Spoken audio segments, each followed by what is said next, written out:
Buenas noches.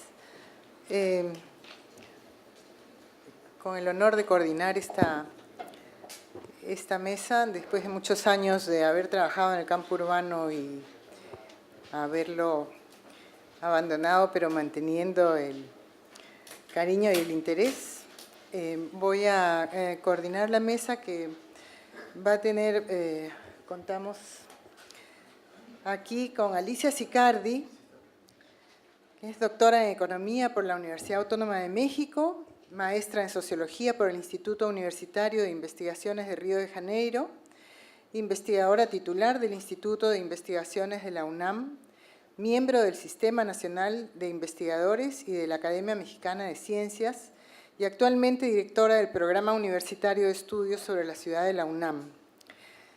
Tenemos también al doctor Felipe Burbano de Lara, de Flaxo, Ecuador.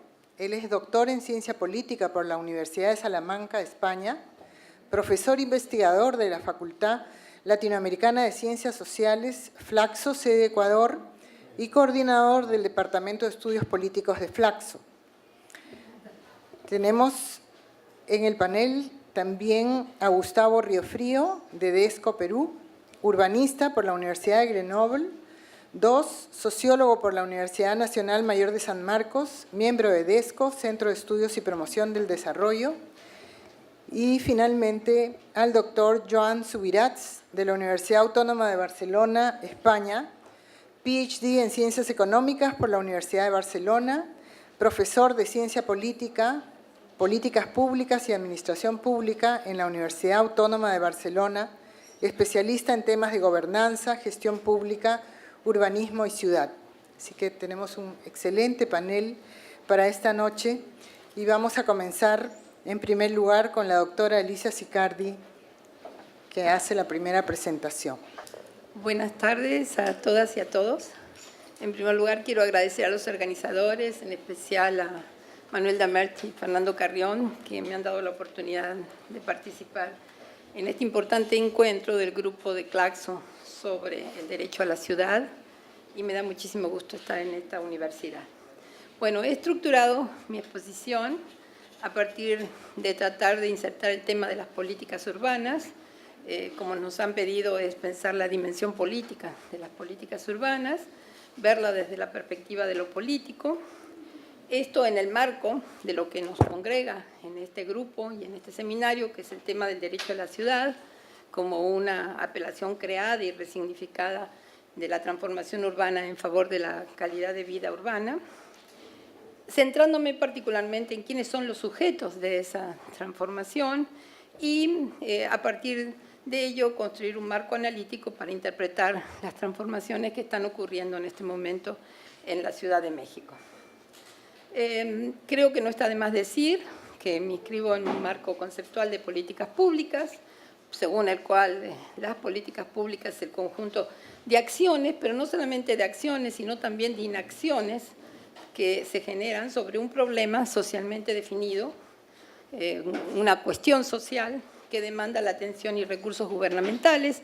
Esta es una definición ya muy clásica de Oslak y de O'Donnell y que complementamos nosotros con las aportaciones que ha hecho Luis Aguilar, con la idea de que son acciones intencionales y causales para resolver un problema, que deben ser decididas por una autoridad que esté legitimada de acuerdo a una normatividad y una legislación. Esto es mucho más claro cuando tratamos en nuestros países de América Latina de imponer un Estado de Derecho, y en un contexto democrático es necesario que sean acciones que construyan consensos alrededor de las mismas. Hay algo muy importante, es que las políticas públicas, a diferencia de las gubernamentales, implican entonces la incorporación de no solamente actores gubernamentales, sino otro conjunto de actores económicos, sociales y políticos de la sociedad, y que lo que han significado es un patrón de comportamiento distinto entre gobierno y sociedad que intenta ser colaborativo. Quizás más adelante o en el espacio, si hay para las preguntas, me gustaría hacer un poco la historia de cómo surgió esta disciplina en Estados Unidos y cómo fue reinterpretada a partir justamente de las aportaciones de Oslak y de O'Donnell en el caso de América Latina. Por ahora lo dejo ahí por razones de tiempo. Lo político para nosotros es visto como la capacidad transformadora que se tiene de la realidad y para que pueden ejercer distintos actores sociales, muchas veces con intereses particulares y muy contradictorios, y que actúan en la esfera gubernamental o en la sociedad civil. Y en el caso de las políticas urbanas es la capacidad de incidir, ya sea para generar procesos de acumulación del capital y sobre todo de apropiación del excedente que se genera alrededor de las actividades humanas, o por los que estamos preocupados por la reproducción social de la vida urbana con calidad para todos. En consecuencia, es esta capacidad de transformar los procesos, sobre todo de ocupación y de uso del suelo, y de acceso y calidad a los bienes urbanos. En este contexto, y en los últimos años, otra vez se ha colocado sobre la mesa esta apelación en torno al derecho a la ciudad. Como Jordi hoy bien recordó en la mañana, es una idea fuerte, es un núcleo conceptual de todo un desarrollo filosófico de Lefebvre de los años 60, que trataba justamente de ver las transformaciones de la ciudad ya en el marco de la sociedad industrial, y que es una apelación, como bien dijo él, integradora de las demandas de transformación de la vida urbana, y la idea es que Lefebvre lo que hace es hacer una crítica a la realidad, a una realidad urbana que conducía a una desintegración de la ciudad como un proyecto colectivo. La idea de él era recuperar el carácter de valor de uso de la ciudad frente al valor de cambio y rescatar el valor social y humano del barrio y de la calle. El espacio público, yo diría que se ha introducido justamente en el pensamiento urbano a partir de la revalorización de la calle, que hace Lefebvre como el principal espacio público de la ciudad. Y en consecuencia, la idea de Lefebvre era que el derecho a la ciudad no era como el retorno hacia las ciudades tradicionales, sino la exigencia a una vida urbana transformada y renovada para aquellos que no accedían a esa vida. Y uno de los temas que introduce, que hoy está en América Latina muy sobre la mesa en el discurso urbano, es todo el tema de la segregación y de la precariedad de las condiciones de vida que ya existían en las periferias urbanas de la sociedad francesa en esa época. Bueno, hay un error que no es en ti, sino que es Henri Lefebvre, pero la idea aquí es que lo fundamental en el pensamiento de Lefebvre, y que va a tener como un punto de encuentro diferente en el caso de quienes están pensando desde la sociología urbana francesa, es cuáles son los sujetos colectivos transformadores de la ciudad y de las políticas urbanas. Y sin ningún lugar a duda, Henri Lefebvre, desde su pensamiento filosófico, que es un pensamiento no solamente filosófico, sino fundamentalmente político, e instalado en la esfera de la producción, que era lo que correspondía en el marxismo de la época, señala que el principal actor transformador va a ser la clase obrera frente a una planificación urbana que está en manos de la burocracia. Pocos años después, y justamente hoy Jordi hizo todo un recuerdo de esto, aparecieron otras formas de identificar dónde estaban los sujetos de la transformación urbana. Y fueron, sin lugar a dudas, Jordi, que en 1995 publica un famoso texto sobre movimientos sociales urbanos por la CIAP, y también Manuel Castells, que ya embrionariamente en la cuestión urbana señala la existencia de movimientos sociales urbanos desde una sociología estructural marxista, que es la que está en boga en aquella época, y también en América Latina muchos de nosotros comenzamos a estudiar los distintos movimientos sociales urbanos que surgían en nuestras ciudades, que tenían como base reivindicaciones urbanas, particularmente la vivienda y los servicios públicos, y que de alguna manera lo que se buscaba en aquella época era si tenían un potencial político transformador mucho mayor que el que podían tener la clase obrera en nuestras ciudades.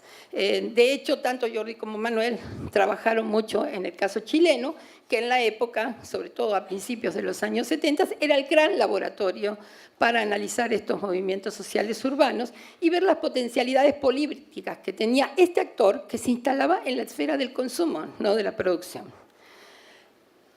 Hoy, las concepciones del derecho a la ciudad han sido resignificadas. Creo que David Harvey ha tenido mucha incidencia sobre esto.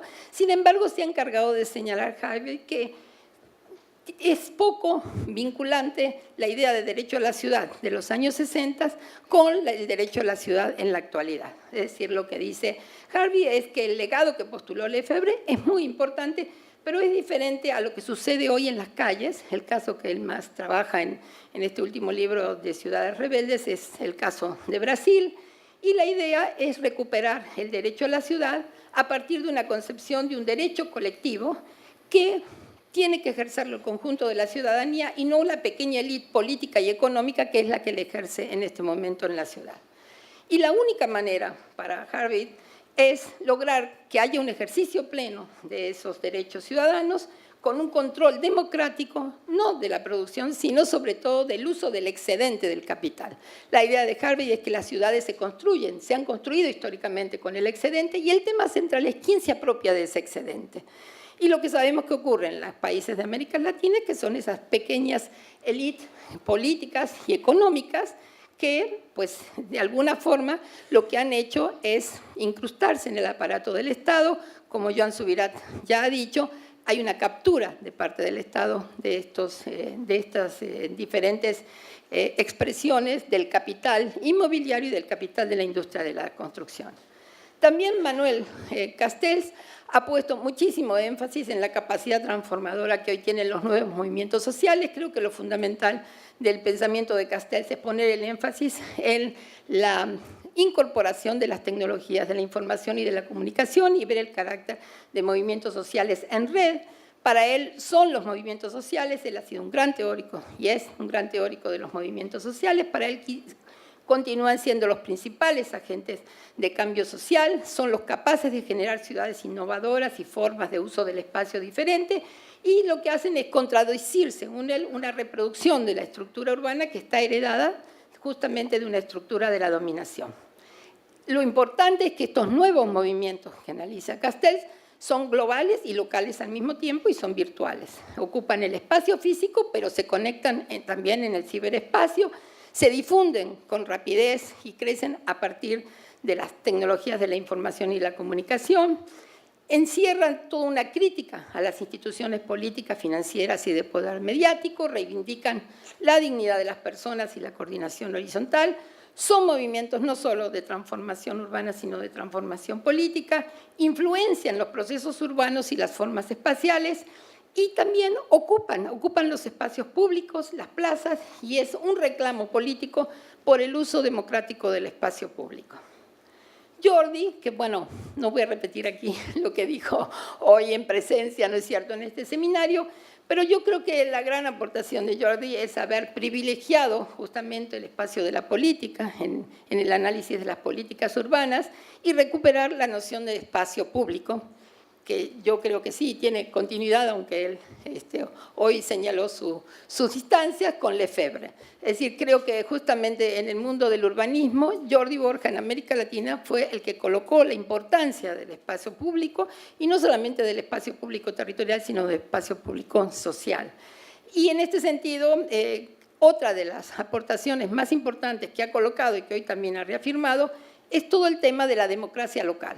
Yo creo que una de sus principales aportaciones fue haber enfatizado la potencialidad que tienen las políticas urbanas desde lo local, como él dijo, para asaltar el Estado o para transformar, ¿no es cierto?, el Estado en un sentido amplio.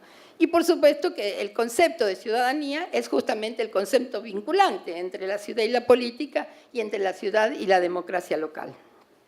Otro autor que me parece que también es fundamental en este momento es Edward Soja, quien ha trabajado un movimiento muy interesante en Los Ángeles, un movimiento vinculado al movimiento obrero estadounidense, desde el cual surgen organizaciones comunitarias innovadoras, y que el tema fundamental es la justicia espacial y la justicia espacial vinculada al derecho a la ciudad.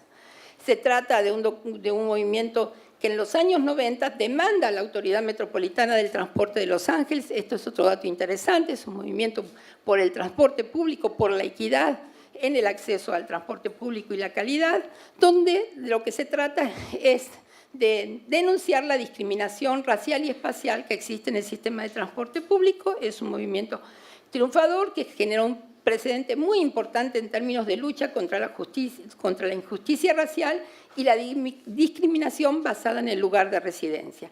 Yo creo que este es otro autor importante que también debemos recuperar en nuestros análisis porque me parece que son movimientos muy innovadores, además de un país como es Estados Unidos.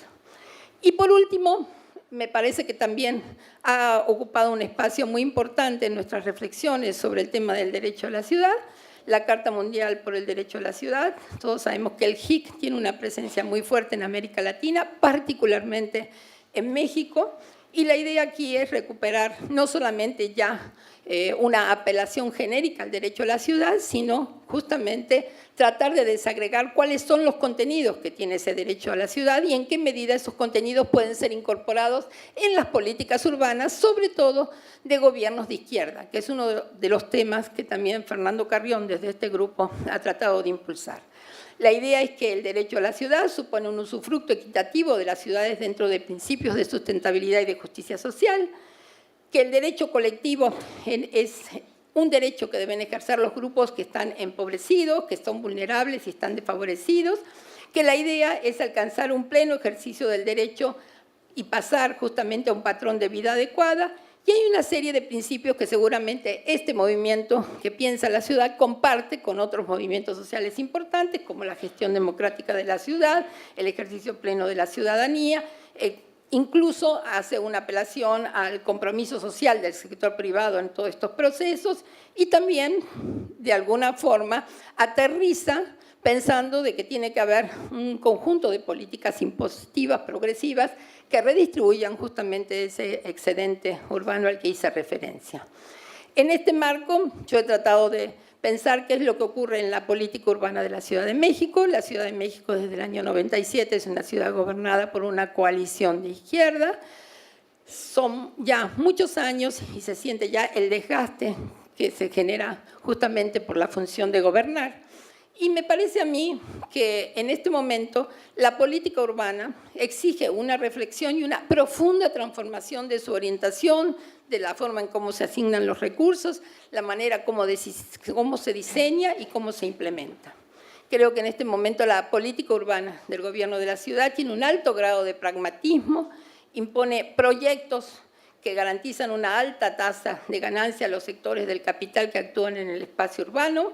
El suelo es el principal componente de los procesos de valorización del capital, pero vía actos administrativos que lo que hacen es crear una mercancía suelo en función de una decisión que se toma en el campo de la administración pública.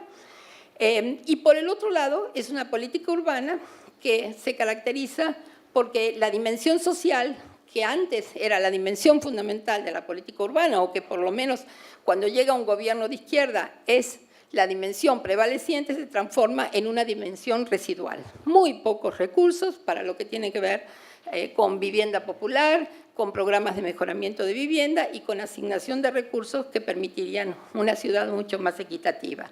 En consecuencia, yo lo que veo es una subordinación del carácter social de las políticas urbanas a las políticas económicas neoliberales, que son políticas que promueve el gobierno federal y que el gobierno local podría tomar, como tomó en el caso de las políticas sociales, un posicionamiento que lo diferenciara y que permitiera realmente hacer políticas redistributivas.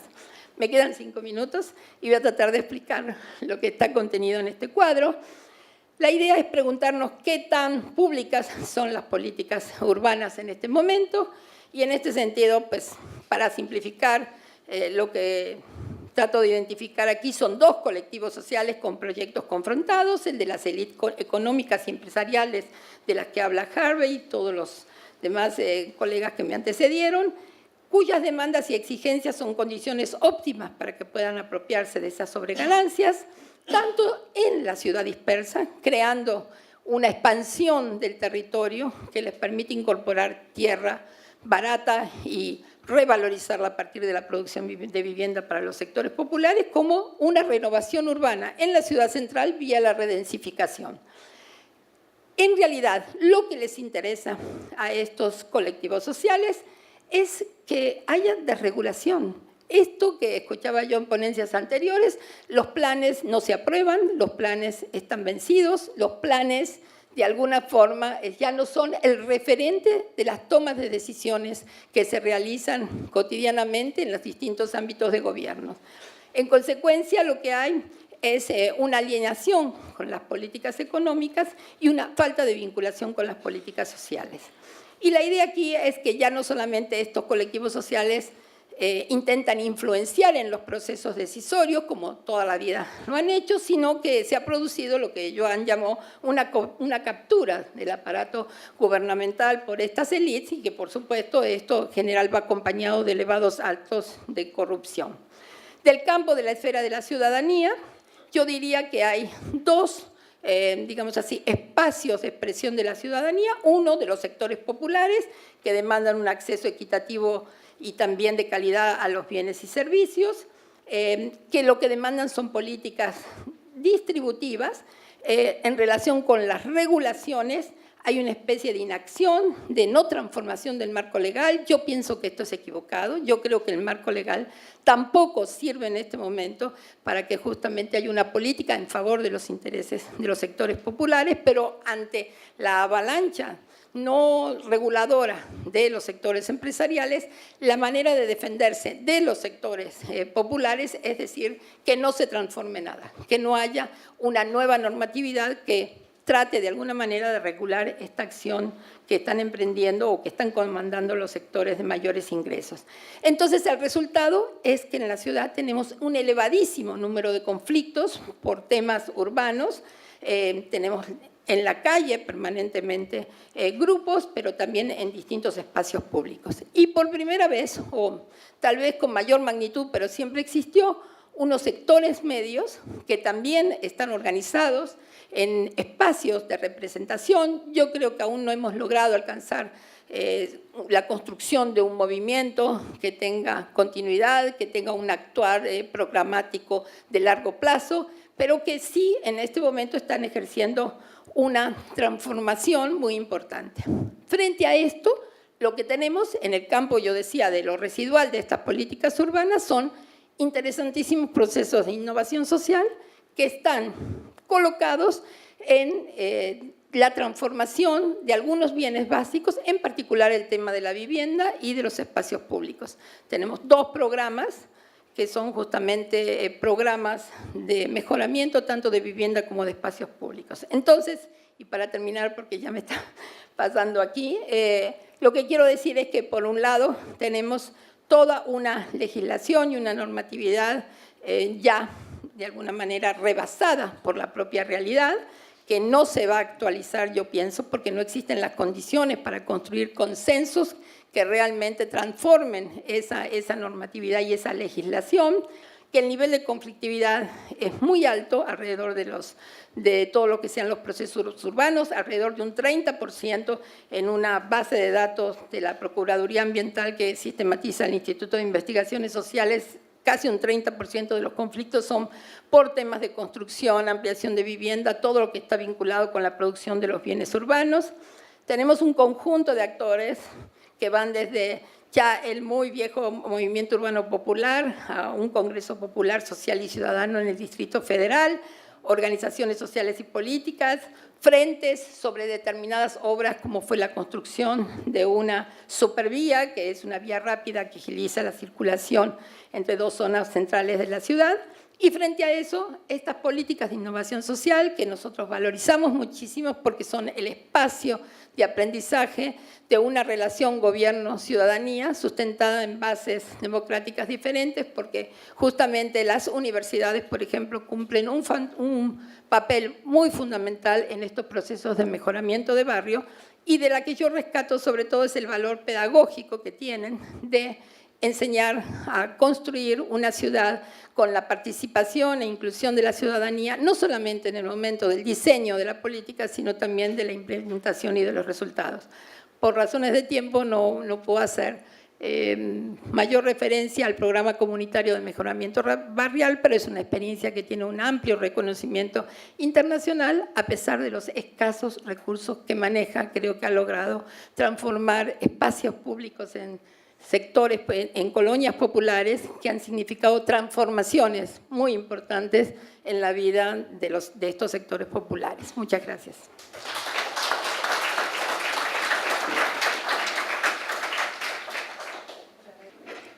Damos la palabra ahora a Gustavo Riofrío. Muchas gracias. En realidad mi ponencia es bastante pedestre. Me voy a referir solamente a un asunto de lo que es el derecho a la ciudad, que es el derecho a la vivienda, la casa, de la puerta para adentro, no el hábitat siquiera, que es de la puerta para afuera. Pero creo que en este contexto resulta muy pertinente preguntarse por qué la carencia de vivienda popular en el Perú no es un problema político. Y entonces voy a... Primero una introducción Lima para los amigos y las amigas de afuera para tratar de plantear uno de los tantos problemas que tenemos en la ciudad, luego algunos elementos de por qué no es un problema político y entonces terminaré mirando quién es el dueño, porque sí se habla de vivienda, quién es el dueño del problema de la vivienda en nuestro país. Ciertamente tomaré el caso de Lima, ¿no? Esta es una rápida mirada a Lima Sur. Ahí tienen los cerros, la parte más o menos plana. En amarillo está lo que es la ciudad convencional. Esto es San Juan de Miraflores. Todo lo demás es, primero se vive y luego se urbaniza y se construyen las viviendas. Pamplona, bueno, Ciudad de Dios faltaba. Pamplona, Villa María del Triunfo, San Juan de Miraflores, Villa El Salvador. Todo lo que está entonces en esto de aquí es la ciudad plana, pero es la ciudad plana barriada, en la cual los movimientos sociales tuvieron una participación enorme en su proceso de creación y consolidación. Lo que está en colorcitos son los barrios que, aquí tomo una base de un estudio que hicimos en DESCO con Daniel Ramírez, que está por acá, pero en realidad lo hacía todo el grupo de DESCO porque no tuvimos financiamiento, entonces fue caminar, tomar fotos, encuestar, todo lo que es los nuevos barrios que como no se necesita, puede ser geógrafo o arquitecto para darse cuenta que lo que han hecho es tomar las partes que ya no tienen valor en el cerro, las cumbres de los cerros, la duna, ahí donde no hay nada. No, la única parte básicamente plana es esta de acá, pero lo que pasa es que esto es una duna, ¿no? Entonces, y en la duna no se debe vivir. Estos son asentamientos humanos entre el 90 y el 2006, cuando se agotó el crecimiento de la ciudad. La gente no se fue más allá en la carretera, sino se quedó en terrenos marginales. Ahí hay habían, cuando hicimos el estudio de 2006, 40.000 lotes, 164.000 personas, 68% de ellas ya vivían en Lima Sur, ¿no? Con 1 millón de habitantes, antes de formar estos barrios. Para que tenga una idea de lo que son esas 800 hectáreas, esto para los limeños, esas 800 hectáreas son 7 veces la Lima cuadrada, la fundada por Pizarro, ¿no es cierto? Todo el distrito de La Victoria, equivaldrían a eso en territorio, todo el distrito de Miraflores, o si quieren la suma de Surquillo, Pueblo Libre, o finalmente Magdalena del Mar, Lince, Barranco y La Punta. Esto es para que vean la magnitud de la ocupación en terrenos que ya no son, como decía el filósofo Cantinflas, una cosa es una cosa y otra cosa es otra cosa. No están en terrenos periféricos, sino están en terrenos marginales, ¿no? Terrenos de difícil constructibilidad. Bueno, el ejemplo que quiero mostrarles es este barrio, que es el barrio más conocido. Antes era famoso Villa El Salvador, barriada hecha a partir de luchas populares y Velasco en los años 70, pero ahora es conocido Ticlio Chico. Ticlio Chico sale en todos los periódicos, está verde, no porque sea una zona verde, estamos en un desierto, sino porque como todo el mundo sabe, tenemos unas nubes a 500 metros de altura todo el año y esas nubes tocan el cerro precisamente ahí a 500 metros de altura y se crea una vegetación de loma y, por supuesto, tuberculosis. Entonces eso está verde en los meses de julio, agosto, ya está terminando la vegetación de loma que está floreciendo allí, pero ya ven ustedes la calidad del suelo. Estas son las páginas del blog ¿Por qué lucha la población de Ticlio Chico? ¿No? De la Junta Directiva. Bueno, la foto nos muestra. Este es el área Ticlio Chico. Dicho sea de paso, esta parte de arriba no tiene título de propiedad. Todo esto ya ha sido titulado, ¿no? Bien legal, bien COFOPRI, y bueno, sí, pequeño problema, el título no fue, como decía la teoría, una tarjeta de crédito, nadie les ha dado crédito, ¿no es cierto? Más bien ha generado problemas que no tienen sentido. En el blog mencionan que el problema es, y lo que ha hecho famoso a Ticlo Chico es el frío, porque claro, 18 grados o 16 grados o de repente menos no es tan frío, pero con 100% de humedad cala los huesos. Y ahí llega a veces a 5%. En el blog de las familias mencionan, no olvidemos que uno de los grandes problemas con que cuenta este asentamiento es la falta de agua potable. En realidad se ha hecho famoso por el frío, pero las familias quieren agua, ¿no? No solo tienen que combatir la oleada de frío, no cuentan con agua. Aquí el agua no cumple su función de fuente de vida, sino la función del conductor de más enfermedades como diarrea, cólera, hepatitis, paludismo, etcétera, ¿no es cierto? El comercio, o sea, la prensa, ha hecho conocido Ticlo Chico, son las fotos, ustedes ven ahí la nube chocando con el cerro, la gente muerta de frío, ¿no es cierto? Hace más ayuda del gobierno, dice la alcaldesa entrevistada por el gobierno, si soy reelegida haré más por esta zona, ¿no? Luego, Radio Programa del Perú, que es el radio que escuchan todos los peruanos, incluso cuando están en el extranjero, ¿no es cierto? Se pregunta si están preparados para afrontar el invierno, ¿no es cierto? La población se queja, porque los han ido a visitar. Han ofrecido mucho pistas, veredas, y hasta ahora no se ejecutan. La televisión, América Noticias, que se siente la descubridora de Ticlo Chico, además que le puso ese nombre, porque el barrio no se llama Ticlo Chico, es un conglomerado de nuevas ocupaciones de suelo, que por supuesto nadie los desalojó, porque como era un terreno de porquería, ¿no? Cuando se han ocupado buenos terrenos, se desalojan al día siguiente. Pero si se ocupan terrenos marginales, como estas 800 hectáreas, que ahora deben ser más, porque este estudio, lo que es una vergüenza en nuestro país, no hay estudios sobre las nuevas ocupaciones. Recién esta gestión ha hecho un buen mapa de esto en los últimos años. Entonces, los vecinos de Ticlo Chico soportan las temperaturas más bajas de Lima. La República, pobladores de Ticlo Chico se beneficiaron con campaña contra la neumonía. Los políticos, ¿no es cierto? Tal vez hasta la alcaldesa actual haya ido por allá, pero tengo la foto de Lucianita y las escaleras con el nombre del anterior alcalde que ahora va a la reelección, que ponía su nombre en los peldaños, ¿no? Como ven acá, ¿no? Los primeros 4 peldaños, ¿no es cierto? La municipalidad, por supuesto, la alcaldesa, ¿no es cierto?, fue en campaña en mayo del 2012, porque esto es muy viejo, ¿ah? Y hubo campaña de nebulizaciones gratuitas. O sea, la campaña de salud era ir a nebulizar gratuitamente a la gente para que vean las condiciones, el lugar, lo que significa el barrio. También fue el presidente en aquella ocasión y el presidente dijo, luego de saludar a su esposa, se dirigió a los vecinos de la ciudad de Gosen y manifestó que trabajará con el municipio para realizar obras de infraestructura, saneamiento, agua y desagüe en esta zona.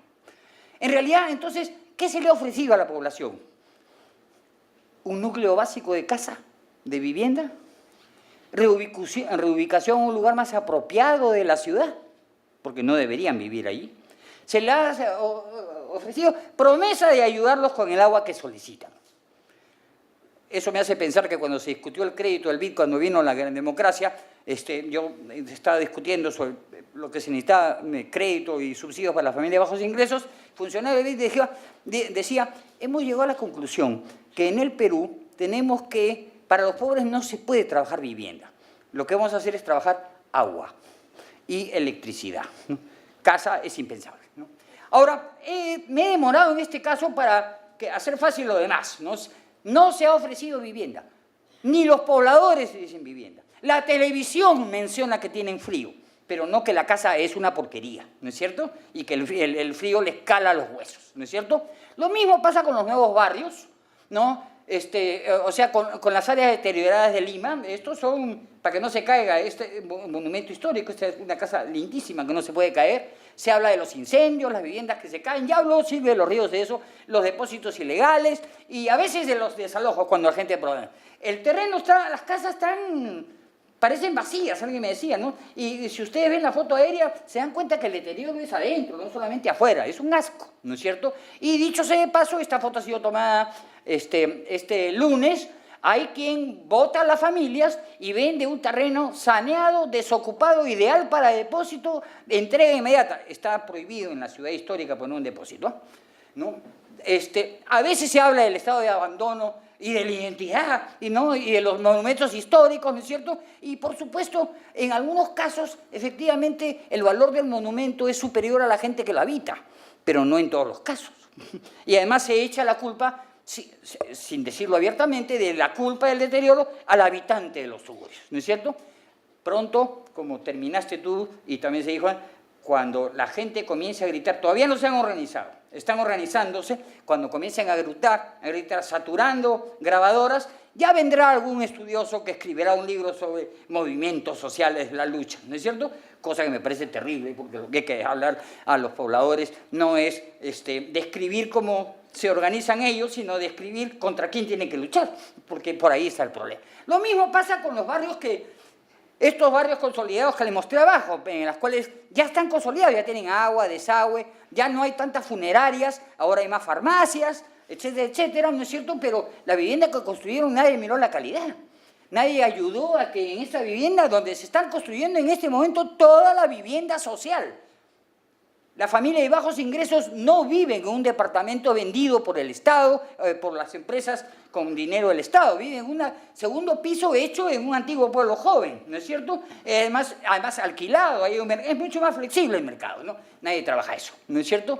Fuera de los cenáculos como este ya es un cenáculo muy grande para el caso peruano, ¿no es cierto? Nadie habla de la producción social del hábitat como se habla, por ejemplo, en México, ¿no es cierto? No ha merecido ni una sola palabra en la prensa, la vivienda en los pueblos jóvenes, ni una palabra de los políticos, ni una palabra de los ministerios, ni un documento de los colegios de arquitectos y de ingenieros, porque yo pregunté una vez que tuve que dar una ponencia en el en el Congreso de Arquitectos, y pidieron que no arquitectos dieran la conferencia inicial. Entonces estuvieron un ingeniero y el suscrito. Entonces le pregunté, preparando esta cosa, a la secretaria del Colegio de Arquitectos, en los pueblos jóvenes no se dan títulos, no se dan licencia de construcción, ¿no? Y la mujer, una vieja secretaria de todos los colegios, de todos los decanos de arquitectos, me miró y dijo, ¿verdad? Se debiera, ¿no? No había ninguna asistencia técnica al proceso de las barriadas, ¿no es cierto? Hasta hace 6 años, puede que las cosas hayan cambiado, había solamente una miserable tesis sobre la estructura de las viviendas en los pueblos jóvenes. Una. A nadie le interesaba, ¿no? Y, por supuesto, casi ninguna preocupación de las ONG, somos 15 que estamos acá todos, ¿no es cierto? ¿No? Y un tímido inicio en la Municipalidad de Lima, que sacó una ordenanza, pero no ha tenido posibilidad de actuar todavía, ¿no es cierto? Ayer que fue el Congreso de la República, yo estaba sentado porque acabo de conseguir una chamba y estaba convirtiendo esta ponencia en PowerPoint. Entonces me soplé todo el discurso, todo el debate para aprobar o votar a la presentación del nuevo gabinete. Recién a las 21:30 me emocioné porque un congresista comenzó a hablar de las invasiones, el suelo, los nuevos terrenos a las afueras de la ciudad, y era porque estaba tratando el tema de seguridad. Entonces dijo que eso se debe a las migraciones, ¿no es cierto? Y ahí está la causa de la inseguridad, ¿no? Y luego habló, ¿no es cierto?, otro a las 22:43, ¿no es cierto?, que pidió que se condonen las deudas de los préstamos del Banco de Materiales, ¿no es cierto?, ¿no? Y en las elecciones de ahora me tomé la molestia de leer todos los programas, se presentan 13 listas, pero voy a hablar de las más importantes. La de Castañeda no menciona en ningún momento el problema de la vivienda, ni siquiera el tema de terrenos. Solamente el de Susana tiene una propuesta de política municipal de vivienda que le hemos elaborado entre algunos de los que estamos acá, ¿no? La política de vivienda social no importa. Cuando yo estudiaba en la universidad me enseñaron que las políticas sociales eran educación, salud, empleo y vivienda. Ahora ya no se habla de educación, salud, empleo y vivienda. Ahora se habla de educación, a veces empleo, salud y vivienda se ha transformado en educación, salud y compensación social, ¿no? Eso es el neoliberalismo en las políticas de nuestro país de los años 90.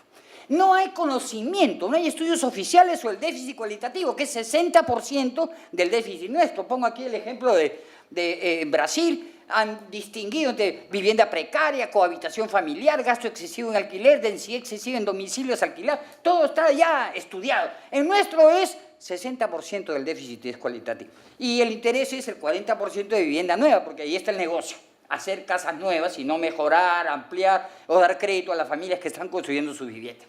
Eso sí, abundan los estudios de mercado de demanda solvente de vivienda. Trajimos hace 12, 13 años a la gente de Colombia que le enseñó a la Cámara Peruana de Construcción y ahora todo se hace, ¿no es cierto?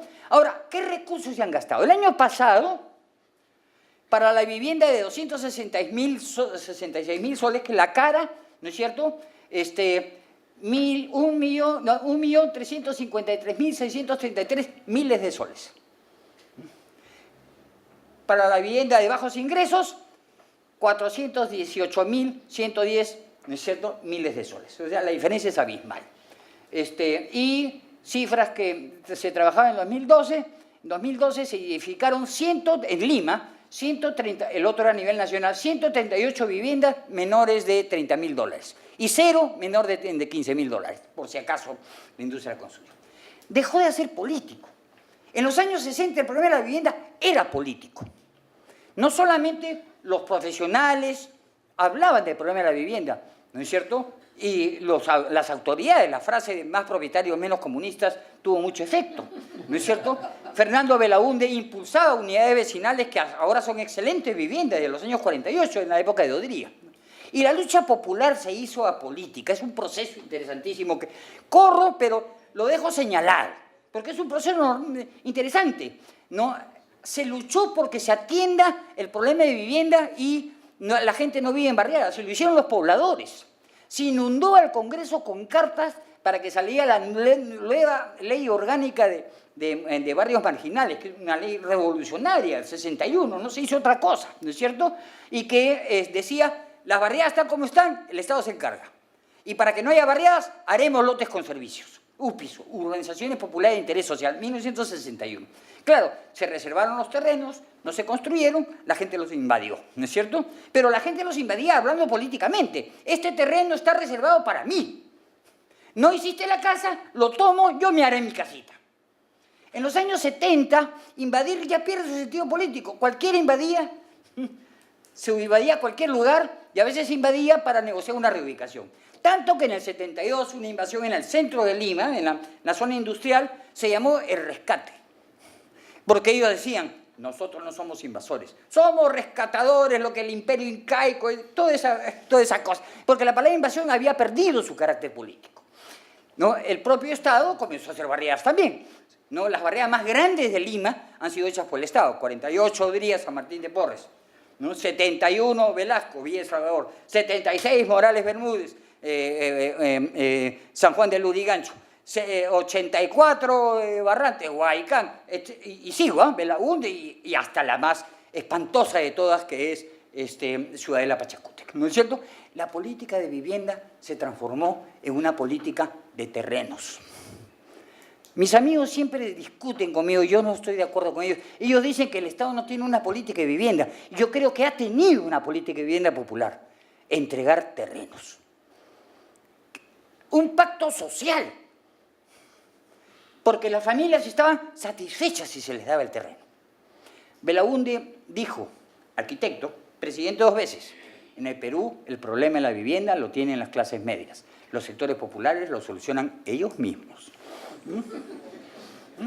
En los años 90 el Estado ya no entregaba lotes, pero otorgó títulos de propiedad.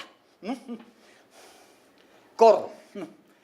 Hoy día en la nueva etapa de la ciudad, ¿no es cierto?, el terreno es muy escaso, de pésima calidad, ¿no es cierto?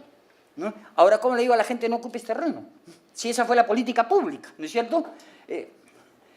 Pero no se dan más títulos, porque se dice el terreno es muy malo. O sea, en la punta del cerro de Ticlio Chico no se le ha dado título. Es lo mismo, ¿no? Pero no se le ha dado título, ¿no? Se recupera tierras, una nueva legislación de posesionarios con menos de 6 años, ¿no? Les puedes quitar, o sea, va a ser difícil trabajar las prescripciones de dominio, ¿no es cierto? Se trata de poner orden y frenar la ilegalidad, ya no más informalidad, ¿no es cierto? Y eso sí, se siguen haciendo casas para las clases medias.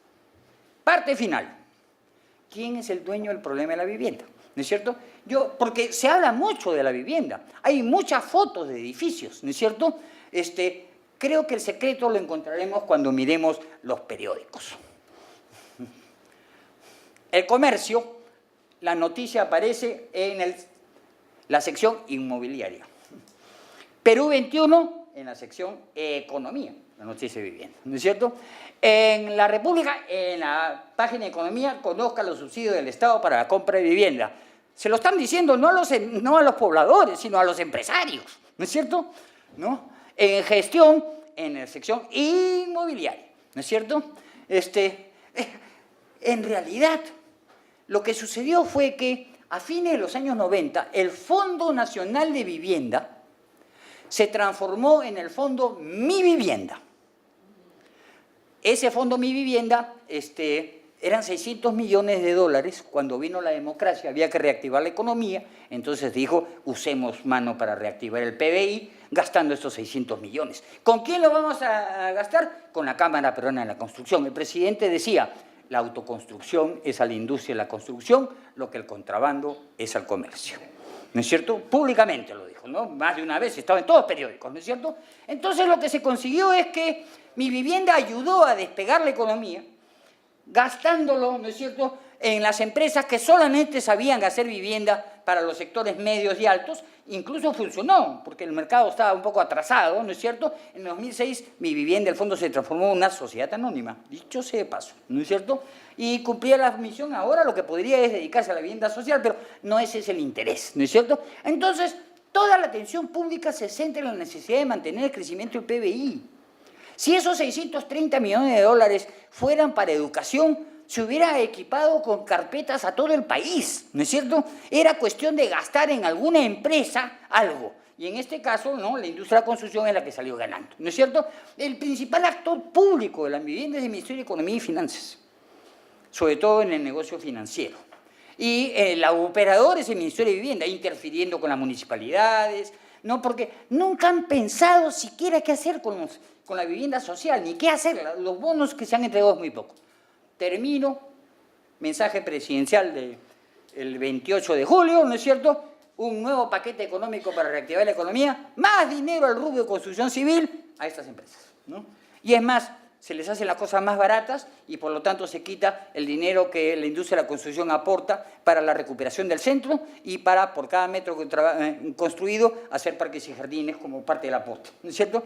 ¿No? Reflexión final, ¿no es cierto? ¿Por qué el problema de la vivienda, que espero que quede demostrado, no es un problema político? Los peruanos lo saben muy bien, nadie habla del problema de la vivienda.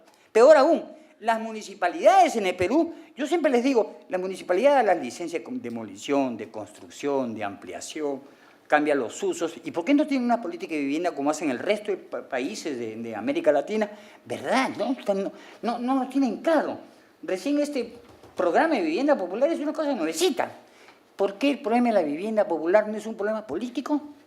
Por una sola razón, porque ningún movimiento social o un movimiento político lo reclama de manera adecuada, porque la realidad es tan evidente que lo que se necesita es tener claridad de dónde está el problema y quiénes son los responsables. Muchas gracias.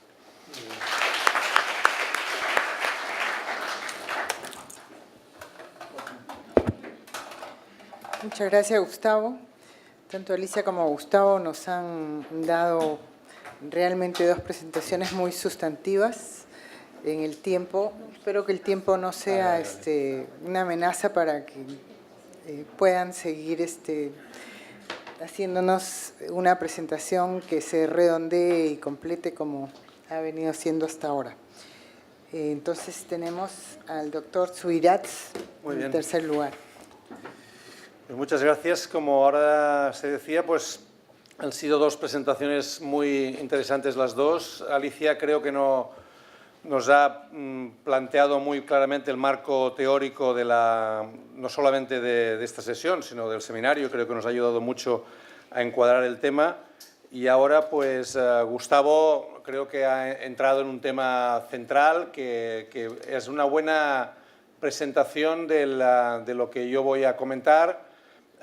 Porque de hecho lo que voy a presentar es una investigación que está en curso, que iniciamos a principios del año 2012, que es una investigación sobre políticas urbanas en el escenario, decíamos, de la crisis. Era, por lo tanto, el intento de hacer un análisis sobre políticas urbanas post, digamos, 2007, cómo estaba, digamos, la crisis económica y la crisis social, el cambio de época, cómo está incidiendo en el ámbito de las políticas urbanas y, por lo tanto, allí esto entronca muy bien, decía, con lo que ha planteado Gustavo y con lo que decía Alicia, porque van a salir temas tanto muy conectados con la burbuja inmobiliaria, con lo que significó en España y, sobre todo, y en otras partes del mundo, el impacto de la caída de la producción de vivienda y de la especulación en el entorno de vivienda y en el entorno del capital financiero que se desarrolló y que se relaciona con esa burbuja inmobiliaria, y también con los efectos políticos, ¿no?, que ha tenido, digamos, esa respuesta, ¿no? Bien, no voy a entrar en estos temas más teóricos, porque de hecho, como decía Alicia, lo ha planteado muy bien. Yo creo que coincido mucho con Fernando en el planteamiento que se ha hecho de esta sesión, en el sentido de incorporar la idea de la política como un elemento central, es decir, repolitizar, ¿no?, el debate de las políticas urbanas, entendiendo que cuando hablamos de repolitizar algo, a veces hay una confusión y nos referimos a si es un partido político u otro. Estamos repolitizando, quiere decir, discutiendo quién gana y quién pierde en relación a las decisiones que se toman en las ciudades, cómo se distribuyen costes y beneficios, y por lo tanto esto es repolitizar el debate y discutir sobre política, ¿no? Y es evidente que las ciudades se han convertido, ¿no?, en actores económicos, sociales y culturales claves, que están teniendo las ciudades mucho peso, lo decía Jordi esta mañana también, en el nuevo escenario global en el que estamos, pero en cambio hay, yo creo, significativos déficits de gobernanza y de capacidad de gobierno de los gobiernos locales ante esta nueva situación, digamos, ¿no? Hay una podríamos llamar un desequilibrio, ¿no?, que se da en muchos otros campos, ¿no?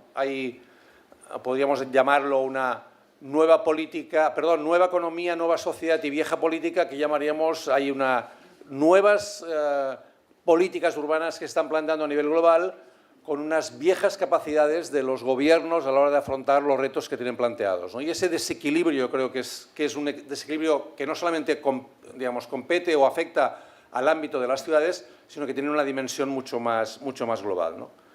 Es importante en este sentido ver cómo afrontar esta situación de crisis, que tiene una dimensión estructural, no lo olvidemos, y que no tiene una dimensión coyuntural, no es un ciclo, ¿no? Nuestro presidente de gobierno en España habla siempre últimamente de cuando salgamos del túnel, de la recuperación, de los brotes verdes, habla de que vamos a cruzar el Cabo de Hornos, para no llegar no se sabe dónde, pero que vamos a cruzar el Cabo de Hornos, y nos intenta, digamos, con esas expresiones poner de relieve que pronto vamos a volver al paisaje de siempre. Y es evidente que no vamos a volver al paisaje de siempre. Yo creo que este es un elemento central, ¿eh? Por lo tanto, en ese momento, es decir, si compartís conmigo la impresión, y con mucha otra gente, de que estamos ante algo más que una crisis coyuntural y que estamos entrando en unas dimensiones de cambio epocal, entonces es evidente que es muy importante ver cómo desde las ciudades se está afrontando esta situación. ¿Qué relatos, ¿no?, hablando de frames, ¿no?, de relatos, con qué mirada se está afrontando este tema? Y en ese sentido nuestra investigación se sitúa un poco en este campo, ¿no? Queríamos también ver si, como ahora se comentaba también, había, digamos, capacidades desde el ámbito de la sociedad civil, de los movimientos sociales, de plantear alternativas ante las dificultades, ante las carencias que las instituciones tienen en este tema, ¿no? Si estaban emergiendo elementos nuevos, ¿no? Se habla de innovación social, hasta qué punto esto conecta con lo que ya planteé en México en la anterior edición del seminario, ¿no? Hasta qué punto podemos hablar de ese concepto un poco ambiguo de innovación social, hasta qué punto puede ser o no apropiado desde los movimientos sociales, o es algo, como ahora pasa, que tiene unas dimensiones mucho más de los organismos multilaterales, ¿no? La Unión Europea, el Banco Mundial, el BID, la OCDE están hablando todo el rato de innovación social, de emprendeduría. ¿Hasta qué punto esto tiene otras lecturas? Si podemos hablar o no de nueva institucionalidad, de formas emergentes de nueva institucionalidad, o incluso, como algunos autores hablan, de la coproducción de políticas públicas, ¿no? de una dimensión distinta de la idea de políticas públicas, ¿no? Bien, como os decía, la investigación es una investigación que se desarrolla del 2012 al 2014, por lo tanto estamos en la fase final de la investigación. tenía tres fases. Una primera fase que era un análisis cuantitativo del impacto de la crisis en las ciudades. Queríamos ver cómo habían afectado la crisis, hasta qué punto se habían incrementado las vulnerabilidades en las ciudades, ¿no? Un segundo aspecto era ver qué relatos estaban emergiendo ante la crisis, ¿no?, por parte de los distintos actores en las políticas urbanas. Y un tercer aspecto, que es el que también voy a insistir bastante al final, es sobre hasta qué punto aparecían prácticas significativas, ¿no?, que nos estaban dando pistas de nuevas políticas urbanas. Podríamos hablar de hasta qué punto esto era así, buscando, digamos, elementos concretos, ¿no? La investigación se ha desarrollado en las 17 ciudades más pobladas de cada una de las comunidades autónomas. En España hay 17 comunidades autónomas, digamos, ¿no?, 17 regiones, si queréis, o estados, o si pudiéramos hablar de estados, seguramente pues estaríamos hablando de un estado federal, que no es el caso, más Málaga, porque por su tamaño poblacional entendíamos que tenía que estar también incluida en esa lista. Y trabajábamos en 4 ámbitos por grupos de trabajo, varias universidades, tenemos 7 universidades implicadas, una de hábitat, donde hablas de morfología urbana, complejidad, metabolismo urbano, otra de economía, donde se habla más bien de los elementos económicos propios de la economía urbana, el ámbito del gobierno, de la gobernanza, y el ámbito social y con estructura sociodemográfica y políticas sociales, ¿no? Estas son las ciudades en las que hemos centrado el análisis. En las primeras, las dos, digamos, sobre todo en la primera análisis, la primera fase, que fue la de análisis de datos, de vulnerabilidades, de los impactos de la crisis. Y aquí pues trabajamos con algunas valoraciones de indicadores, ¿no?, que os voy a ahorrar, ¿no?, entendiendo ver a qué llamábamos vulnerabilidad en cada uno de los aspectos, ¿no?, con algunos elementos críticos, porque no siempre estaba muy claro cuando nos referíamos a vulnerabilidad a qué nos referíamos, ¿no?, hasta qué punto el hecho de ser más vulnerable era mejor o peor para afrontar la crisis, ¿no? Es decir, no siempre, digamos, la idea de cambio, ¿no?, se relacionaba bien con vulnerabilidad. Hemos llegado, y os ahorraré, digamos, esto ya está publicado, lo podéis encontrar en el Centro de Estudios Andaluces, que nos publicó la primera parte si entráis en la web de Centro de Estudios Andaluces, y allí tenéis el PDF y podéis descargarlo y ver digamos, el trabajo está perfectamente, digamos, planteado allí. Y aquí hay algún intento de relacionar tamaño y vulnerabilidad urbana en relación a estos temas, ¿no? En general yo diría que hay tendencias comunes, es decir, en todas las ciudades. Hay algunas ciudades, digamos, en que se coinciden, las vulnerabilidades coinciden, es decir, que en los 4 ámbitos, hábitat urbano, economía social y gobierno, digamos, las vulnerabilidades se suman, y en otros casos, en cambio, que hay una ciudad destaca en vulnerabilidad en un tema y no en otro, ¿no? Concretamente, Barcelona, Madrid, Bilbao y Pamplona son las aquellas en donde hay más coincidencia. Es evidente que cada crisis, cada tipo de crisis, ¿no?, o cada elemento de ese cambio epocal tiene una lógica propia, y en general existe una cierta correlación según tamaño, más grande, más vulnerable, lo cual nos indicaría que quizá no es un elemento, digamos, fuerte del análisis, ¿no?, cuando se produce esta reiteración, pero hay casos outsiders, ¿no? Pamplona y Santander serían 2 casos donde tamaño y población no funcionan adecuadamente. Luego hemos acabado ahora, a finales del 2013, principios del 2014, en la segunda fase, que es la que se relaciona con el tema de los relatos, ¿no? Es decir, los actores institucionales, actores sociales, que nos explican sobre la crisis, sobre el cambio de época. Destacan 3 tipos de discurso, ¿no? Uno que es el más claramente, digamos, adaptativo, ¿no? Es decir, si toca, digamos, predominio del capital, si toca adaptarse al nuevo discurso neoliberal, pues vamos a adaptarnos, ¿no? Es decir, vamos a poner las bases para que esto funcione y nosotros seamos, digamos, nuevamente beneficiarios de esta nueva fase, si lo podemos decir así, ¿no?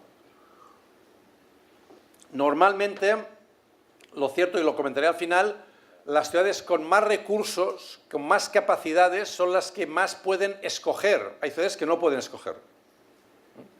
Y por lo tanto hay ciudades que lo que intentan es resistir y ver hasta qué punto, digamos, pueden preservar en lo posible lo que tienen, ¿no? Es decir, hay una lógica, digamos, de defensa, digamos, virgencita que me quede como estoy, ¿no? Es decir, intentemos evitar los impactos de la crisis y preservemos lo que podamos, porque es verdad que a lo mejor cruzamos el Cabo de Hornos y vuelve a salir el sol y volvemos a tener presupuestos incrementales y podemos, ¿no? Y hay una cierta falta de capacidad de entender la situación y seguramente no hemos visto en el ámbito institucional hasta ahora claramente alguna iniciativa de carácter transformador, pues vamos a cambiar la idea de ciudad, es decir, esto más bien lo vemos en el ámbito social, ¿no? Digamos, movimientos sociales emergentes que en algunos casos coinciden con los tradicionales, con los movimientos vecinales, pero que tienen elementos de cambio, ¿no? Hay perspectivas más sistémicas, ¿no? Y hay perspectivas, en cambio, más adaptativas, más participativas, ¿no? Yo diría que, de alguna manera, los más adaptativos, ¿no? Los más a favor de la lógica neoliberal y los más favorables a hacer un reset, ¿no? a partir de cero, serían aquellos que tienen una lógica más sistémica, ¿no? Es decir, que entienden el papel de la ciudad en una lógica más sistémica, a favor de esa lógica o totalmente en contra, planteando, por lo tanto, un cambio sistémico. Y, en cambio, tendríamos la lógica más adaptativa, más defensiva en medio, ¿no? Yo creo que también es importante ver que esas ciudades globales, ¿no? Están combinadas con desigualdades crecientes en el ámbito urbano. Es decir, las desigualdades crecen en el ámbito urbano y son claramente un factor de conflictividad creciente. Y es difícil imaginar, en la situación española al menos, que veamos, digamos, la salida del túnel, ¿no? Hoy estaba viendo, por ejemplo, un dato, simplemente a efectos de Cataluña, para que tengáis una idea. El 40% de los jóvenes que tienen empleo en Cataluña, digamos, de cada 100 jóvenes en Cataluña, solamente la mitad tienen empleo. De los que tienen empleo, ¿no? El 40% su contrato no llega a un mes de duración, ¿no? Y el 20% es un contrato de una semana. Evidentemente quiere decir que estamos en un proceso claramente de informalización de la economía, digamos, lo cual, digamos, en América Latina no sería una sorpresa, pero en lo que sería en el ámbito europeo, digamos, es una novedad importante, digamos, ¿no? En los procesos de desestructuración y desinstitucionalización en el ámbito productivo. Esto en un entorno, en general, como sabéis, en España, por ejemplo, de un 25% de desempleo, ¿no? La mitad de esa población desempleada tiene más de 40 años y tiene solamente estudios primarios o no tiene estudios primarios. ¿No? Son procesos realmente muy estructurales, ¿no? Es decir, no es casualidad que el derrumbe del sector inmobiliario haya afectado sobre todo a poblaciones, digamos, con menos nivel educativo, con menos capacidad, ¿no? de buscar empleo y, en algunos casos, también población más envejecida, ¿no? Hay prácticas emergentes, ¿no? Que son las que intentaré ahora desarrollar un poco más, que pueden ser leídas con miradas distintas, ¿no? Con claroscuros, ¿no? Pueden ser miradas muy esperanzadoras y muy ilusionantes, pero pueden ser también miradas que digan, esto es muy micro en comparación con las dimensiones macro en las que estamos situados. No sé si me explico, digamos, ¿no? Esta es una tensión en la cual también nos podemos situar, ¿no? Aquí llamamos prácticas significativas, ¿no? Bien, el objetivo, ¿no? es intentar, digamos, presentar y promover soluciones que se entiendan como creativas, duradoras en el tiempo, que den respuesta a viejos y nuevos problemas sociales. Es decir, que de alguna manera buscamos, ¿no? La relación, algo que comentaba esta mañana Jordi, ¿no? Buscar desde la lógica académica el poner en valor experiencias de carácter, digamos, social y urbano que a lo mejor tienen dimensiones pequeñas, pero que son significativas desde nuestro punto de vista porque están emergiendo discursos de carácter distinto, ¿no? Por ejemplo, digamos, el grupo de Bilbao que dirige Imanol Zubero dice, bueno, surge como respuesta a una vulnerabilidad detectada, propone una nueva definición social, aspira a lograr reconocimiento social. Es decir, estos son elementos en los cuales estamos intentando incidir. Buscamos cómo caracterizar esa innovación social. La lógica mainstream de la OCDE es esta, ¿no? Es decir, es intentar ver qué procesos emergentes de cambios se producen en la sociedad que dan respuesta a problemas políticos que no hacen implicar a las instituciones, ¿no? Por lo tanto, espabilense ustedes, ¿no? Como decía el rey de Holanda, ¿no? Decía, el estado de bienestar se ha acabado, empieza la sociedad participativa, ¿no? Esto que es una manera muy curiosa, ¿no? de hablar de sociedad participativa, ¿no? O lo que hace David Cameron en Gran Bretaña, que es hablar de la Big Society, ¿no? De poner de relieve la importancia que tiene la sociedad, ¿no? Bien, pues la OCDE insiste en este tema, ¿no? El nuevo programa marco de la Unión Europea sobre investigación está lleno de innovación, ¿no? Pero también tenemos, digamos, otras miradas. Es decir, es obvio que es un concepto equívoco, ¿no? Son iniciativas subsidiarias, son complementarias, son propias de poderes públicos en situaciones de fragilidad. Lo que estamos intentando analizar cuando hablamos desde nuestra perspectiva de prácticas significativas de innovación social son de miradas contrahegemónicas, es decir, de lógicas de protagonismo cívico que entren en conflicto con las visiones delegativas y clientelares que la lógica institucional y jerárquica tienden a situar estos procesos de innovación. Es decir, lo que no plantean es hablan de innovación social, pero no plantean una redistribución de poder. Y este es un elemento central, ¿no? Por lo tanto, aquí podríamos hablar de hasta qué punto podemos hablar de nueva institucionalidad, de instituciones del procomún, que se hablan también, etcétera, ¿no? Bien, Frank Mullaer, que ha hecho un libro interesante desde mi punto de vista sobre la innovación social, intenta relacionar esas prácticas con elementos de impacto en temas con dos claves, ¿no? Impacto en temas de justicia social, de sostenibilidad ambiental y de innovación democrática, y hasta qué punto inciden en la esfera pública y cambian las dinámicas institucionales y profundizan en derechos, ¿no?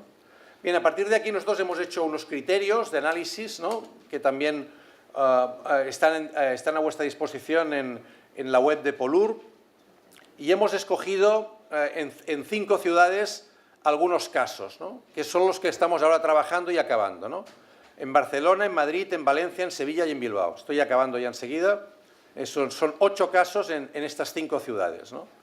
En el caso de Barcelona, el Pla Buits es el plan vacío, quiere decir, a partir de algunas iniciativas ciudadanas en algunos de los barrios que reivindicaban la utilización de solares de propiedad pública del ayuntamiento que estaban en desuso y que habían quedado paralizados por la falta de inversión privada.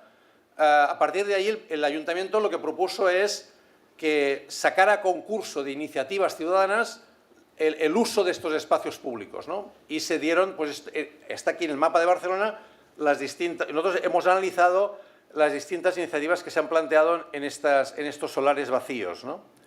El caso de Can Batlló, que es un caso también muy emblemático, donde se produce una ocupación de una antigua fábrica textil y de allí, a partir de allí, surge todo un proceso de innovación interesantísimo, con una idea de barrio cooperativo, vinculando la ocupación de ese espacio con economía social y cooperativa, ¿no? Este es el proceso de ocupación de ese espacio hace 3 años y con una idea, fijaos, de vincular la ocupación con la idea de barrios cooperativos y de ciudad comuna, ¿no? De ciudad común.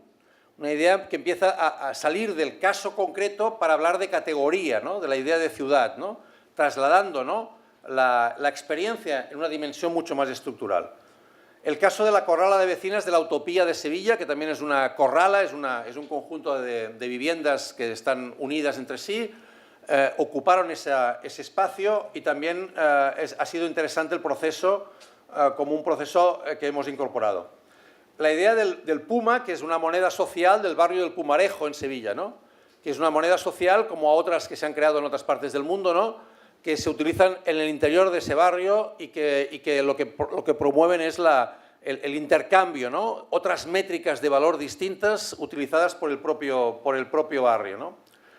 La construcción de huertos urbanos, ¿no? Valencia tiene una huerta tradicional, los vecinos han reclamado el recuperar esas huertas que habían quedado totalmente en manos del proceso inmobiliario y fijaos pues la recuperación de estas huertas al lado de la ciudad, al lado de los bloques, ¿no? Y cómo los vecinos se han reapropiado de esos espacios y han construido, en muchos casos, huertos para la propia subsistencia o para comercializar a niveles de redes de consumo ecológico, ¿no? Y finalmente el caso, no, hay otros 3 casos más, pero iré muy rápido. Uno que tiene que ver con lo que antes comentaba Gustavo, que es la plataforma de afectados por la hipoteca, que ha sido un caso emblemático en España, con un nivel de movilización espectacular. Hay 200 núcleos de la plataforma de afectados por la hipoteca en toda España, ¿no? Y yo creo que es muy significativo. Hemos estudiado el caso de Madrid El caso de Zorrozaure en Bilbao, que es una isla que está aquí en medio de la ría, donde había un proyecto de Zaha Hadid para construir 3.000 viviendas. Evidentemente quedó paralizado por la crisis inmobiliaria y ahora se está replanteando el uso. Acabo ya. Y el caso de la inclusión residencial también en Bilbao, de un programa para dar techo a los sin techo, ¿no? Bien, ¿qué conclusiones sacamos, no? Yo diría que, básicamente, sobre todo esta última parte, que es la que creo que puede interesar, y aquí acabo, es la última diapositiva que tengo, el debate sobre qué entendemos por lo público, ¿no? Hasta qué punto podemos discutir si lo público se agota en lo institucional o entendemos que lo público es la capacidad colectiva de enfrentarse a problemas comunes con las instituciones o sin las instituciones, o un replanteamiento de lo institucional. Creo que eso puede ser un elemento importante, ¿no?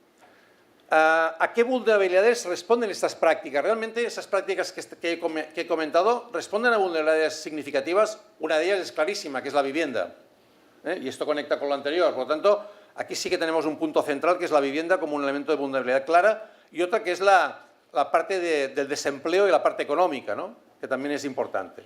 ¿Qué papel tienen las instituciones, ¿no? ¿Hasta qué punto en algunos casos apoyan, en otros no? Por ejemplo, hay una idea de que son prácticas de mientras tanto, ¿no? Es decir, que mientras tanto, ¿no? Mientras no vuelva la recuperación económica, pues vamos a ver qué pasa, ¿no? Y les dejamos hacer, pero luego ya vendrán los buenos momentos y recuperaremos, ¿no? Pero ¿hasta qué punto ese mientras tanto puede albergar dinámicas distintas de coproducción de nueva institucionalidad? En el libro que comentaba Alicia, de Ciudades Rebeldes, es muy interesante el capítulo que dedica David Harvey a los bienes comunes y la relación de bienes comunes con toda la teoría de Ostrom, ¿no? De Leon Ostrom sobre bienes comunes, ¿no? Bienes comunes y ciudad, yo creo que es un tema a explorar, porque estamos hablando de algo que no es ni mercantil ni estatal y que, digamos, de alguna manera dibuja formas distintas de plantearse los temas urbanos. Bien, muchas gracias.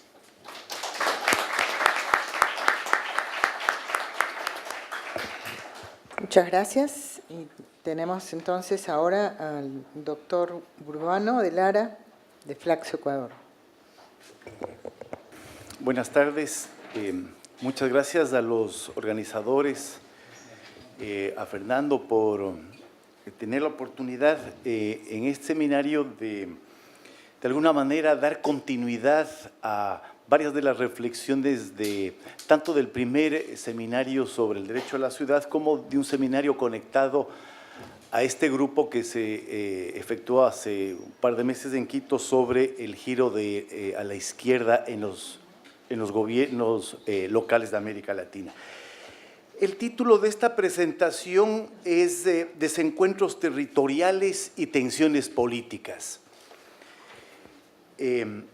Y yo me voy a situar quizá un paso antes del tema de esta mesa, que es lo político de las políticas urbanas, para tratar de reflexionar los dilemas, me gustaría llamarlo así, los dilemas de las ciudades como espacios políticos o la complejidad de la configuración de la ciudad como polis, ¿sí? Las dificultades que encierra el proceso de construcción de la ciudad como espacio político en donde se pueda ejercer el derecho a la ciudad.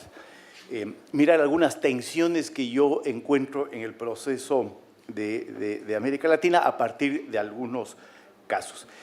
Estas tensiones están ligadas a dos fenómenos generales, diría yo. El primero es la configuración del territorio como una variable política que no encaja bien en los ordenamientos estatales, tanto por la permanente modificación de esos ordenamientos estatales, cuanto por los desacomodos, las nuevas líneas de tensión y conflicto entre actores territoriales que produce esta politización del territorio.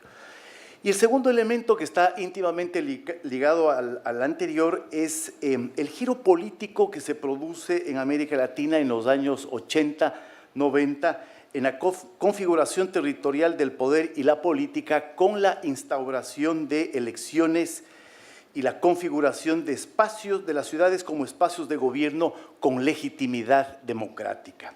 Esta ola descentralizadora que marca, yo diría, una inflexión, sobre todo en los estados unitarios, en los estados centralistas, a los cuales, a pesar de esta ola descentralizadora, a pesar de haber dado paso a las elecciones de gobiernos locales, les cuesta, precisamente por su larga historia de tradición centralista, reconocer espacios de autonomía y de distribución del poder territorial. Me parece que este proceso de instauración de gobiernos locales electos democráticamente, que tiene una implicación sobre la configuración del Estado, no ha tenido un proceso simultáneo, no ha sido acompañado, diría yo, de un proceso simultáneo de reflexión más profunda del propio Estado, del tema de la nación, del tema de la soberanía, del tema de la autonomía, del territorio como un campo marcado por una pluralidad de legitimidades políticas. Y veo que ahí es donde surgen las tensiones. En el fondo, la pregunta es sobre este reconocimiento de derechos políticos sobre los territorios locales a través de la posibilidad de elegir autoridades locales, hasta dónde pueden ser ejercidos, cuál es la dimensión alrededor de la cual se reconocen esos derechos políticos en torno al gobierno de la ciudad y cómo pueden ser ejercidos, y los límites en algunos casos para el ejercicio de estos derechos políticos. Algunos escenarios voy a tratar de presentar en esta tarde alrededor de lo que yo he llamado desencuentros territoriales y tensiones políticos. El primero le llamaría yo el espacio ambiguo de las ciudades. Ciudades que se configuran o se desconfiguran, que amplían sus competencias o ven reducidas esas competencias en relación con los momentos estatales. El caso reciente de Ecuador, de Venezuela y Bolivia bajo las revoluciones bolivarianas, que pasan de alguna manera del elogio de lo local, el reconocimiento del territorio, la valoración de lo municipal, ligada a la crítica del Estado unitario y centralista, pasan estos procesos a reivindicar el retorno del Estado a un elogio de lo estatal nacional. En los tres países uno puede encontrar de alguna manera las tensiones de este proceso. Por un lado, la reivindicación del derecho al Estado en este giro post-neoliberal que marcan las revoluciones bolivarianas, el reconocimiento a un derecho a la patria de todos, donde pueden ser reconocidos los ciudadanos en condiciones de igualdad. Pero ese doble reconocimiento de derecho al Estado, a la patria, a la nación, a la comunidad política, va acompañada de un proceso de recentralización, de una política de recentralización estatal que provoca al mismo tiempo disputas por los recursos, disputas alrededor de las competencias, es decir, cuáles son las dimensiones y alcances de los gobiernos, de los autogobiernos de la ciudad, y disputas de las identidades. En algunos casos, esta política de recentralización consiste en la utilización y el despliegue de los poderes centrales para golpear a gobiernos locales de signo contrario, de signo ideológico contrario a estos procesos políticos. En el caso, por ejemplo, de las revoluciones bolivarianas, es claro que las ciudades aparecen como proyecciones del Estado, ¿sí? Como derivaciones de la lógica de transformación estatal, y son procesos en donde pesan más los factores nacionales, mientras lo local aparece como subsidiario de lo nacional. Entonces, por lo tanto, me parece a mí una desconfiguración de las ciudades como espacios políticos. En este, digamos, conjunto de países, Bolivia representa un caso muy interesante, ¿no? Porque hay una doble tensión. Por un lado, la tensión con las demandas de autonomías departamentales que marcó todo el intenso proceso de cambio político en Bolivia, pero también la tensión con las autonomías indígenas del Estado plurinacional. Estas autonomías indígenas del Estado plurinacional, como ha mostrado bien Cameron en algunos de sus trabajos, entra en contradicción con lo que él llama la economía política del Estado nacionalista, como un ejemplo. Un segundo escenario de tensión me parece que surge a partir de lo que me gustaría llamar la reconfiguración de actores políticos territoriales. Una reconfiguración del mapa de actores políticos territoriales que tiene una enorme incidencia sobre los sistemas partidarios.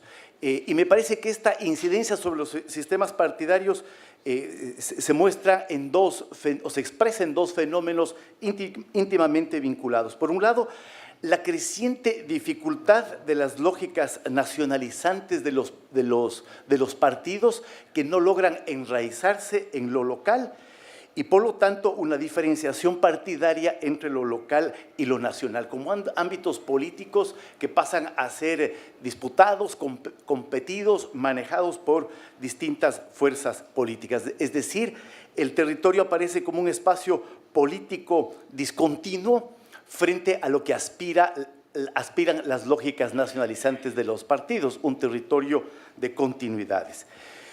Un caso notable, creo, de este escenario de reconfiguración política del territorio son las capitales de algunos de los países de América Latina como espacios antigubernamentales, como lo ha llamado Fernando Carrión, ciudades que eligen alcaldes o jefes de gobierno de signo político contrario a quienes están en el Estado. Y por lo tanto, la configuración de una suerte de enclaves políticos territoriales. Sin embargo, si uno sigue la idea de Fernando de que son espacios antigubernamentales, la pregunta que surge es cómo puede expresarse en estos espacios políticos diferenciados ese sentido antigubernamental. ¿Qué significa este antigobiernismo de las capitales en términos de legitimidad política? Otra manera de expresarse esta reconfiguración de actores territoriales la vimos en Ecuador hace poco, en las elecciones locales de febrero de este año, en donde se produjo lo que algunos han llamado la revuelta de las capitales, un fenómeno muy curioso. Cuando todo el proceso de la Revolución Ciudadana parecía que había afirmado la presencia de un partido hegemónico a nivel nacional, que incluso llevó a proclamar, fue una declaración muy significativa, les llevó a declarar el fin de los clivajes territoriales en el Ecuador, en un país cuyo Estado se había configurado a partir de clivajes territoriales. Ese partido sufre una importantísima derrota en las elecciones de febrero del 2014 en las principales ciudades del país. Pierde en 21 de las 23 capitales provinciales. Y eso provoca la configuración de un sistema partidario muy complejo y muy extraño en el Ecuador. Por un lado, un partido hegemónico a nivel nacional y por otro lado, dispersión y fragmentación local. Auge de partidos provinciales que alcanzan a poner candidatos en uno o dos cantones de la misma provincia o dos cantones de provincias distintas y que obtuvieron resultados muy importantes en las últimas elecciones. Me parece que un caso similar a esta configuración de un sistema de partidos puede ser el del Perú. El tercer escenario de conflicto y de tensión surge de orientaciones ideológicas o derivado de orientaciones ideológicas diferentes de actores políticos territoriales. El caso de Ciudad de México, del distrito del DF, en donde un gobierno local de izquierda que ha ganado las 3 elecciones en las que se ha presentado, tiene que convivir en un contexto nacional dominado por partidos de orientación neoliberal. Esto, de alguna manera, lo hemos estado discutiendo en los seminarios anteriores y ha llevado a preguntas fundamentales alrededor del giro a la izquierda en los gobiernos locales. ¿Hasta dónde pueden ir estos gobiernos? ¿Cuáles son las posibilidades de estos gobiernos locales que hacen un giro a la izquierda en contextos nacionales dominados todavía por fuerzas políticas neoliberales? ¿Qué pueden hacer frente al mercado? ¿Qué pueden hacer esos gobiernos frente a las lógicas del capital? ¿Qué pueden hacer frente a las formas de acumulación? De alguna manera, preguntas que se levantaron esta mañana en la presentación de Jordi.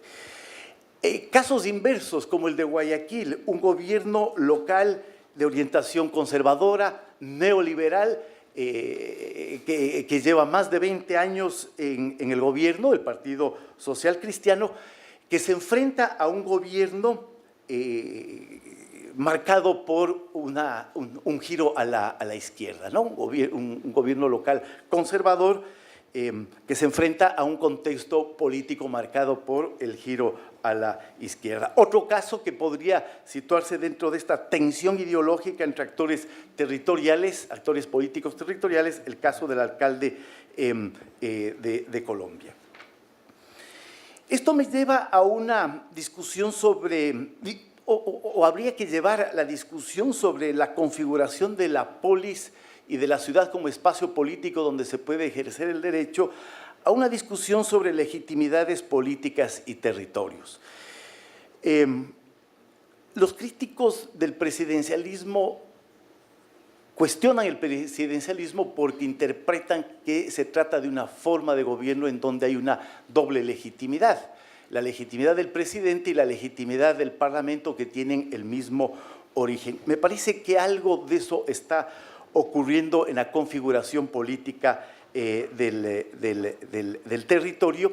Sin embargo, entre estas dobles legitimidades políticas alrededor del gobierno nacional y el gobierno local hay una clara imposición de una relación de jerarquía. Y eso provoca otro tipo de conflictividad, que es la intervención del centro sobre los gobiernos locales para desestabilizarlos, en la vieja tradición del centralismo estatal latinoamericana. El caso de Bogotá puede ser tomado desde esa perspectiva. El caso de Venezuela, con boicots a candidatos opositores, impedimentos para que puedan inscribir sus candidaturas. El caso de Bolivia, maniobras para destituir a los gobernadores departamentales, recortes de competencias, es decir, un conjunto de movimientos políticos desde el centro hacia las localidades para diluir esta expresión y este ejercicio de voluntades políticas a nivel local. Y finalmente diría que hay un cuarto escenario de tensiones y que tiene que ver con las competencias y capacidades de los gobiernos locales. Me da la impresión de que hoy sobre los gobiernos locales se plantean un conjunto de demandas ciudadanas frente a las cuales esos gobiernos locales no tienen ni las competencias ni los recursos para enfrentarlos, ¿no? En el caso de Bolivia, Ecuador y Venezuela eso es muy evidente, ¿no? Porque además los gobiernos locales en algunos casos han sido hostilizados. Hay muchísimos temas que a mí me parece que los gobiernos locales, dada la falta de competencias, dada la falta de recursos, no pueden resolver pese a las demandas de la ciudadanía para enfrentar esos problemas, desde la movilidad hasta la seguridad, la especulación con el suelo, el control sobre el capital inmobiliario, es decir, digamos, demandas frente a las cuales no hay competencias y no hay recursos. Y la otra tensión surge de este mismo fenómeno, pero frente a las desiguales capacidades institucionales de los gobiernos locales para poder enfrentar las demandas de los ciudadanos. Entonces me parece que hay una suerte de no desencanto frente al gobierno de la ciudad, pero el reconocimiento del gobierno de la ciudad como un espacio en donde la posibilidad de ejercicios de los derechos políticos reconocidos a través de estas elecciones de autoridades de gobiernos locales resultan insuficientes. Entonces, me parece que la pregunta es si la descentralización política, es decir, este reconocimiento de derechos políticos a los habitantes de las ciudades, ha venido acompañado de el reconocimiento de competencias suficientes para construir un gobierno local. Y cómo asignar competencias, creo que es otra discusión, en marcos territoriales que se han ido volviendo cada vez más heterogéneos. Cierro simplemente señalando que me parece que la difícil configuración de la polis hoy de la ciudad como polis en tanto espacio político se debe a, digamos que no estamos pensando la configuración de la ciudad como espacio política en relación con el Estado, en el Estado para transformar el Estado. De alguna manera lo que decía esta mañana Jordi Borja, cambiar la naturaleza del Estado a través de las ciudades. Bueno, esas eran algunas reflexiones que quería plantear. Muchas gracias. Quiero agradecer a los ponentes por las 4 excelentes presentaciones que nos invitan o nos recuerdan la importancia de recuperar el carácter ciudadano del habitante de la ciudad como actor político también en el espacio y territorio donde vive y en las condiciones de vida que lo hace, los derechos que aparecen a todo nivel a partir del espacio local, cómo se relacionan estos con el Estado, la relación la relación que la política o el sentido de la política tiene en relación a las políticas urbanas, que es importante considerar, el espacio de innovación que se abre ahí, la dimensión del poder individual y colectivo en la ciudad como polis, como se ha dicho ahora, donde lo cotidiano forma parte de la agenda de la política.